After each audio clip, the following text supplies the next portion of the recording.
Bismillah. Dès qu'Adam la toucha, l'hilarité de Kézé s'évanouit brusquement. Se mordillant nerveusement les lèvres, elle eut une seconde d'hésitation avant de se laisser aller contre lui. Ils étaient seuls et il n'avait pas l'intention de se limiter à une tentative avortée comme la fois précédente. Cette fois, Kézé ne pouvait refuser d'entr'ouvrir ses lèvres pour recevoir ce baiser dont il avait tant besoin. Quand il s'empara de sa bouche et rencontra sa langue animée d'une ferveur aussi puissante que la sienne, ne pensant plus à rien, il lâcha la bride malgré lui aux réactions impérieuses que cela suscitait en lui. Il avait beau savoir pertinemment qu'il fallait mettre le holà tout de suite à ce baiser pour ne pas compliquer une situation déjà désastreuse, il lui fallut plus de volonté pour s'arracher à Kézé qu'il ne lui en avait jamais fallu avec aucune autre femme. Quand ils furent séparés, il se força à respirer lentement pour retrouver son calme et se passa la main dans les cheveux, comme si ce geste pouvait effacer le souvenir de ce qui venait de se passer. Kézé, dont les lèvres entr'ouvertes l'invitait à recommencer, le fusillait du regard écarlate. Arrêtez, Adam, haleta-t-elle d'une voix rauque. Vous devez cesser de faire ce genre de choses. Il s'était peut-être trompé quand il avait cru lire sur sa bouche une invitation. Je ne peux nier que ce soit très agréable, ajouta-t-elle, en détournant les yeux avec une désinvolture étudiée pour regarder une photo représentant le centre de Memphis sur le mur. Mais vous savez très bien ce qu'il en est. Oui, il savait parfaitement que c'était stupide de se laisser détourner de leur tâche essentielle, qui était de se sortir de ce guêpier. Pourtant, il savait aussi qu'elle avait apprécié autant que lui ce baiser. Alors pas question qu'il s'excuse. Un léger bruissement les fit se retourner. On avait glissé un morceau de papier sous la porte. C'est un message de Sam, fit-il, après l'avoir parcouru. Comme j'ai donné l'ordre qu'on me transmette aucun appel dans la suite, il attend mon coup de fil chez lui. Comme Adam saisissait le téléphone le plus proche pour composer le numéro de l'avocat, Casey en profita pour s'esquiver le plus loin possible. Elle se laissa tomber dans un canapé rayé bleu et or, saisit le menu du room service sur la table basse et le tint ouvert devant ses yeux pour cacher sa figure cramoisie. Qu'est-ce qui lui avait pris de se jeter ainsi au cou d'Adam? Elle s'était comportée comme une dévergondée assoiffée de sexe. Sa vie sexuelle avec Joe avait beau avoir été plutôt terne ces dernières années, presque inexistante, en fait ce n'était pas une excuse pour sauter sur le premier homme venu, même s'il était son mari. Dissimulée derrière le menu, elle écouta sans vergogne les réponses d'Adam, trop laconiques malheureusement pour la renseigner. Pourtant, quand il raccrocha, elle devina que ce qu'il marmonnait dans sa barbe n'avait rien à voir avec Youpi, on a notre annulation. Un problème? Questionna-t-elle la gorge serrée. Ça va être difficile d'obtenir l'annulation, expliqua-t-il, le regard noir, en se plantant devant le canapé, les mains dans les poches. Difficile à quel point? Une des particularités du Tennessee, c'est que l'annulation n'est pas prévue dans le Code civil. Chaque cas doit être défendu sur la base des lois générales de l'État. Ce qui veut dire qu'il n'y a aucune procédure officielle pour annuler un mariage. Il va falloir que mon avocat monte un dossier et le défende devant le juge. Si celui-ci trouve son plaidoyer convaincant, nous obtiendrons notre annulation. Et sinon, il faudra divorcer. Mais je ne veux pas divorcer, protesta-t-elle faiblement. Moi, je préfère être divorcée que mariée, répliqua Adam avec une froideur glaciale. Sam dit qu'il peut monter un solide dossier d'annulation et la non-consommation du mariage est un grand plus, ajouta-t-il en s'asseyant sur le canapé opposé, lui épargnant ainsi la fatigue de continuer de lever les yeux vers lui. L'argument massue, d'après lui, c'est que nous ignorions qu'il s'agissait d'un mariage en bonne et due forme. Or, certains juges un peu vieux jeu détestent qu'on bafoue cette honorable institution. C'est pourquoi Sam voudrait s'arranger pour que notre affaire passe devant un juge favorablement disposé, ce qui peut prendre un mois à organiser, ajouta-t-il avec un petit sourire cynique. Alors on va rester mariés un mois. Ensuite, ce sera comme si rien ne s'était passé. Exactement. Tout redeviendra comme avant. Oui, rien n'aura changé? Rien? C'est ça, répliqua Adam, qui commençait à perdre patience. Vous ne comprenez pas l'anglais? Alors c'est non, déclara Casey. Comment ça? Je ne retournerai pas à Parkvale. J'en ai marre de cet endroit. Vous pourrez aller où bon vous semblera, et le plus tôt serait le mieux. Je les connais. Ils vont m'obliger à rentrer, déclara la jeune femme en lançant un regard paniqué vers la porte, avant de sauter sur ses pieds et de se diriger vers la fenêtre où elle s'appuyait des deux mains dans une attitude qui trahissait presque de la terreur. Voilà qu'il avait épousé une paranoïaque. Est-ce qu'on ne pourrait pas rester mariés? Supplia-t-elle, le regard perdu dans l'immensité du ciel. Une paranoïaque psychotique. Il fallait qu'il la calme en lui faisant miroiter les joies de son futur célibat. Et Sam devait faire signer le plus rapidement possible à cette folle une convention qui lui ôte toute possibilité de lui réclamer quoi que ce soit. Casey se tourna vers lui en posant sur le rebord de la fenêtre son petit derrière si mignon qu'il avait tant envie de caresser, enfin avant de découvrir qu'elle était folle à lier. Arrêtez de me regarder comme si j'allais vous sauter dessus, ordonna-t-elle en croisant les bras. Je plaisantais en prétendant vouloir rester mariée avec vous, même si ces dernières 24 heures ne m'avaient pas fait perdre toutes mes illusions sur le mariage. Vous n'êtes pas mon genre. Vu la façon dont elle lui avait rendu son baiser, ce n'était pas tellement crédible. Personne ne peut vous obliger à aller où que ce soit, contre votre volonté, commença-t-il pour la rassurer et éviter qu'elle ne perde ses moyens. Vous avez toute la vie devant vous. On voit bien que vous ne connaissez pas ma famille, répliqua Casey d'un ton sinistre. Et comment ça se passe avec votre belle-mère? Demanda-t-elle, provoquant aussitôt de sa part un mouvement de recul instinctif qui la fait rire nerveusement. Ils ne sont pas méchants, au fond, mais je fais une overdose. Je m'occupe de mon père et de Karen et Mick, mes frères et sœurs, depuis que ma mère est morte. Quand j'avais 12 ans, j'étais l'aîné, alors j'ai dû tout prendre en charge, la maison, la cuisine. C'est très estimable de votre part, observa-t-il poliment. Je n'avais pas le choix, répliqua Casey, comme s'il se moquait d'elle. Ils avaient besoin de moi. Et puis ça ne me dérangeait pas vraiment, car en fait je les adore. Ce n'est pas parce que vous n'avez pas épousé Joe que vous êtes obligé d'y retourner. Je suis une poire, un pigeon. Tout le monde fait de moi ce qu'il veut, confessa-t-elle sur le ton d'un participant à un programme de désintoxication. Quand j'ai voulu quitter la maison pour aller à la fac, mon père m'a convaincu que mon frère et ma sœur, qui étaient pourtant déjà au lycée, avaient besoin de moi. J'ai tout organisé pour partir quand Mick aurait obtenu son bac. Mais papa a eu un accident du travail. Après 6 mois d'hospitalisation, il a passé un an en chaise roulante. S'il l'a en grande partie récupéré, il continue d'avoir besoin de soins. Et je me suis retrouvé la candidate idéale pour le prendre en charge. Vous auriez dû vous en aller quand son état s'est amélioré. Comme je vous l'ai dit, je suis une poire, affirma Casey en baissant la tête. Mon père est complètement dépendant de moi. Il faudrait qu'il apprenne à se débrouiller tout seul. Si j'avais, comme prévu, épousé Joe et déménagé, il n'aurait pas eu d'autre choix.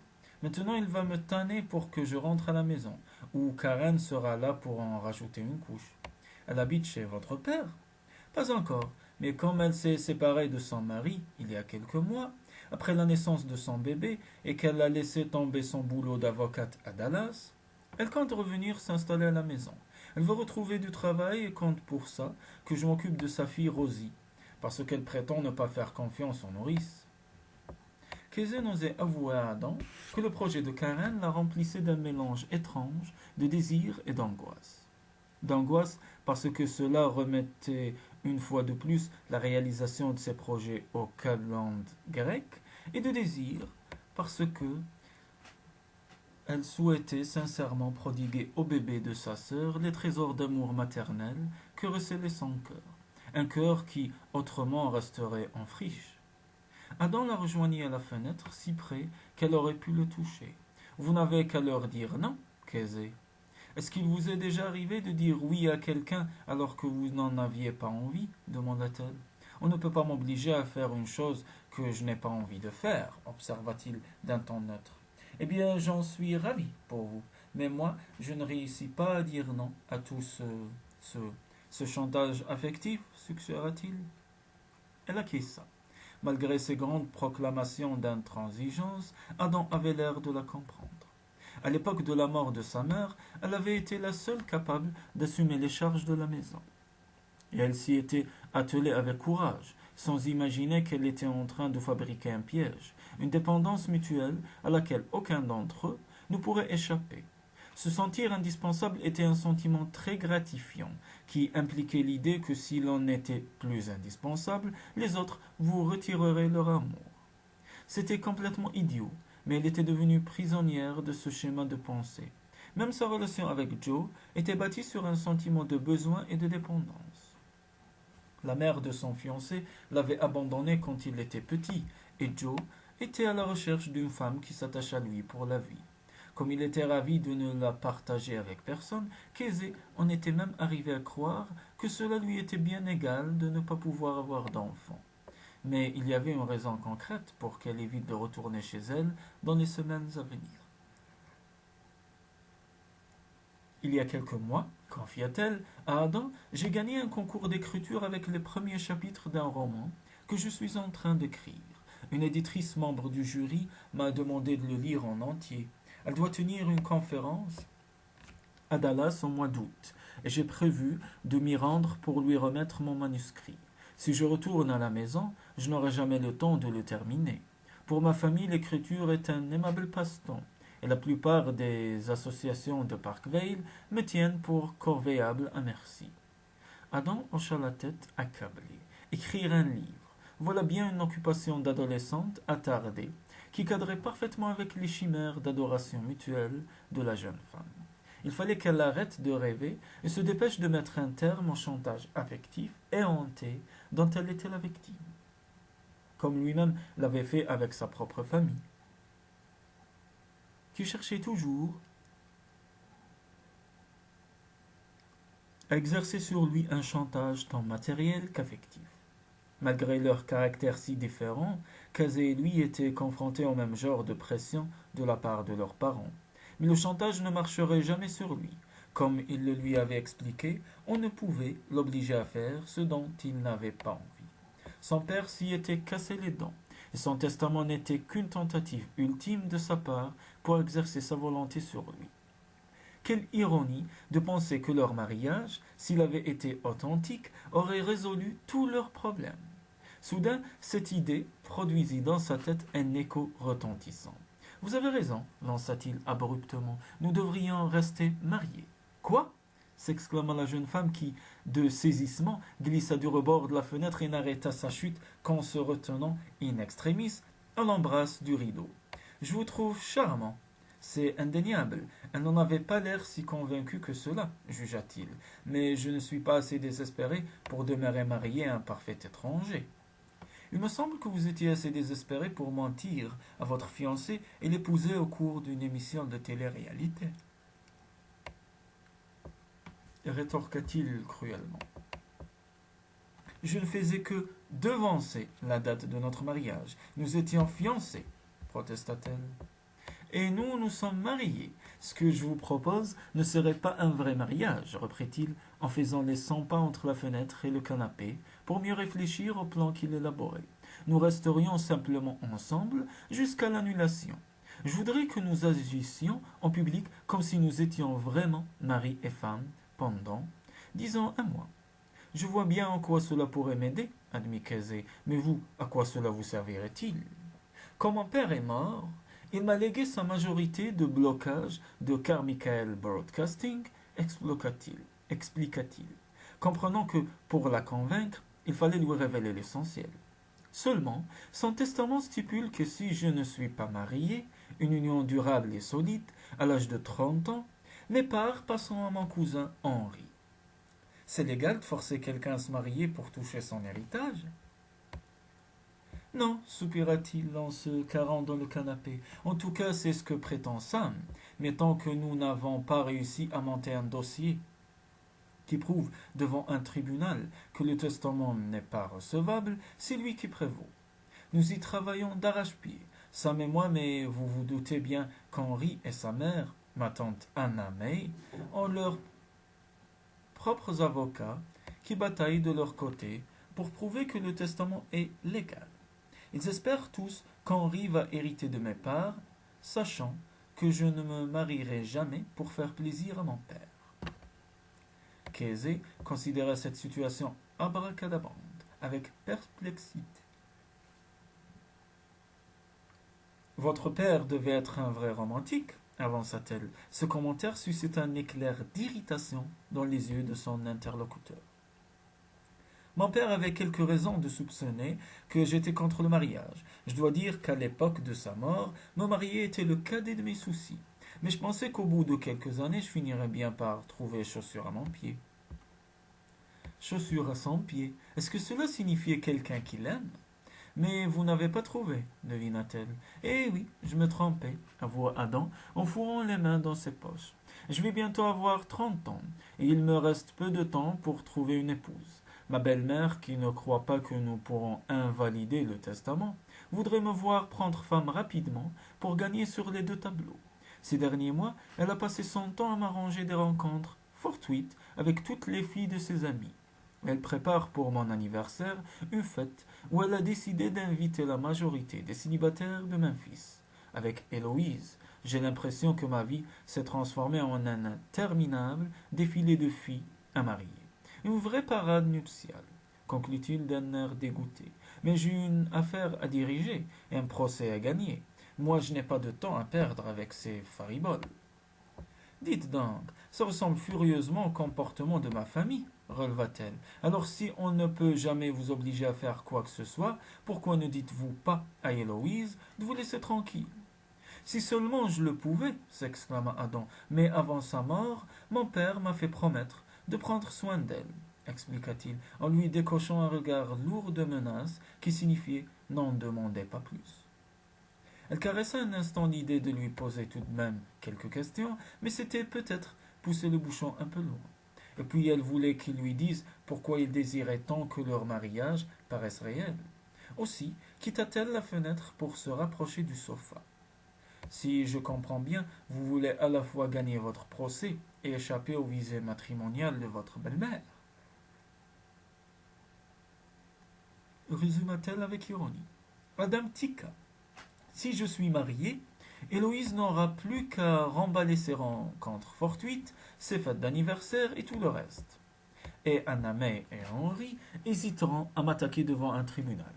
Ils seraient sûrs de perdre, puisque j'aurais rempli les conditions du testament. Le temps que l'annulation soit proclamée et qu'ils comprennent qu'ils se sont fait avoir, Sam et moi aurons bâti un dossier solide pour invalider le testament. Alors, si on se donnait un peu de temps, proposa-t-il avec une logique impermutable, un mois sera suffisant pour décourager Héloïse et pour fourbir mes armes pour gagner la bataille juridique. Est-ce que vous croyez que cela suffira à votre père et à votre sœur pour apprendre à se passer de vous? Chez moi, vous pourrez utiliser l'ordinateur pour travailler votre roman. Quand il lui décocha un sourire éblouissant, Kesey sentit ses antennes se mettre à vibrer à l'approche du danger. Cet homme était habitué à toujours obtenir ce qu'il désirait, et elle le soupçonnait de foncer à bride abattue sans se soucier de piétiner les autres pour y arriver. Ça correspondrait assez à ce dont vous rêvez, non? Un mariage détaché des servitudes. C'était d'un amour détaché des servitudes qu'elle rêvait. Ça semble très égoïste, observa-t-elle, choquée de s'imaginer en train de mentir à sa famille simplement pour les éloigner d'elle. C'est tout à fait ça, répliqua Adam, très content de lui. Je vous propose d'être égoïste une fois dans votre vie. Mais comme je vous soupçonne fort de n'avoir aucun don pour ça, je vous montrerai comment vous y prendre. Et quand nous aurons fini notre cohabitation, nous partirons chacun de notre côté, sans rien réclamer à l'autre. Et surtout, sans éprouver la moindre dépendance, conclut-il en frémissant presque à ce mot. C'est à cet instant précis qu'elle décida de saisir des deux mains l'opportunité qui lui était offerte. D'accord, répliqua-t-elle, le cœur soudain empli d'espoir. Je ne peux plus supporter qu'on dépende de moi. Suivons votre plan, Adam. Montrons-nous égoïstes. Totalement, Absolument et résolument égoïste, surenchérit-il avec un grand sourire qui effaça la barre entre ses deux sourcils, le faisant paraître beaucoup plus jeune et insouciant. Quand il lui serra la main pour conclure leur marché, la décharge électrique qu'elle ressentit était cette fois suffisamment familière pour qu'elle parvienne presque à faire comme si de rien n'était. Mais y parviendrait-elle pendant un long mois?